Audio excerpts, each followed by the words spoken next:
అందరికీ నమస్కారం. కువైట్ ఉప ప్రధానమంత్రి మరియు మినిస్ట్రీ ఆఫ్ ఇంటీరియర్ మంత్రి అయిన షేక్ ఫహద్ అల్ యూసుఫ్ గారు public authority for manpower డైరెక్టర్లకు కోర్టుకు సిఫారసు అయితే పంపించడం జరిగింది.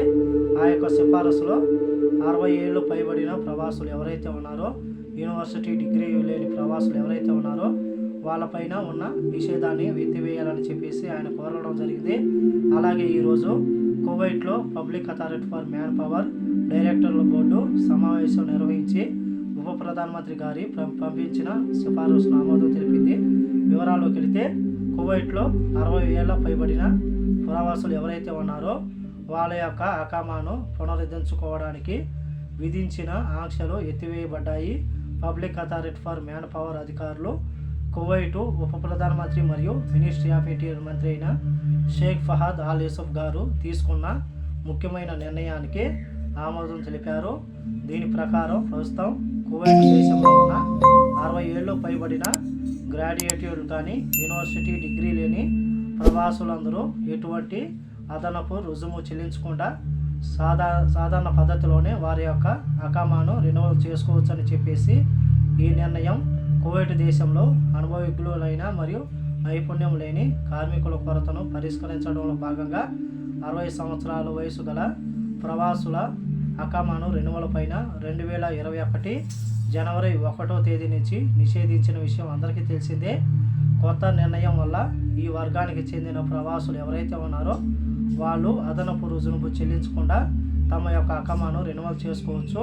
ప్రస్తుతం వాళ్ళు అకామాను రెన్యువల్ చేసుకోవాలంటే 500 దినార్లు ఇన్సూరెన్స్ మరియు అకామాకు మనం చూసుకుంటే 250 దినార్లు చెల్లించాల్సి ఉంటుంది. దాదాపు 800 దినార్లు ఈ నిర్ణయం వల్ల ఆ యొక్క అదనపు రుజువు ఏదైతే ఉందో అదైతే రద్దవడం జరిగింది.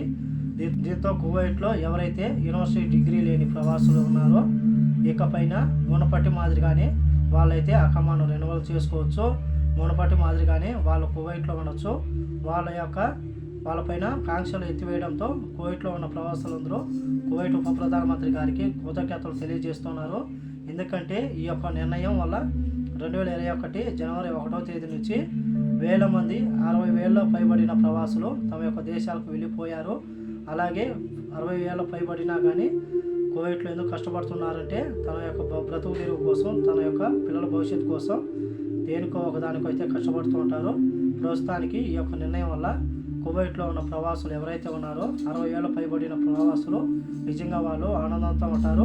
అలాగే ఆయన 2-3 రోజుల కిందట ఇంటర్వ్యూలో ఇచ్చిన ప్రవాసులపైన 60 ఏళ్ళు పైబడిన ప్రవాసులపైన ఈ యొక్క నిర్ణయం కువైట్ దేశానికి అవమానం అని చెప్పేసి ఆయన వెల్లడించారు. అలాగే ఈ యొక్క నిర్ణయాన్ని రద్దు చేస్తామని చెప్పేసి ప్రవాసులకు ఇచ్చిన మాట ప్రకారం ఆయన మాట నిలబెట్టుకున్నారు. అలాగే వారందరి తరఫున కువైట్ ఉప ప్రధానమంత్రి షేక్ ఫహద్ అల్ యూసుఫ్ గారికి ప్రత్యేక ధన్యవాదాలు, కృతజ్ఞతలు తెలుపుకుంటూ ఈ వీడియో వస్తే లైక్ చేయండి, షేర్ చేయండి, సబ్స్క్రైబ్ చేసుకోండి. నెక్స్ట్ వీడియోలో మళ్ళీ కలుద్దాం. జై హింద్.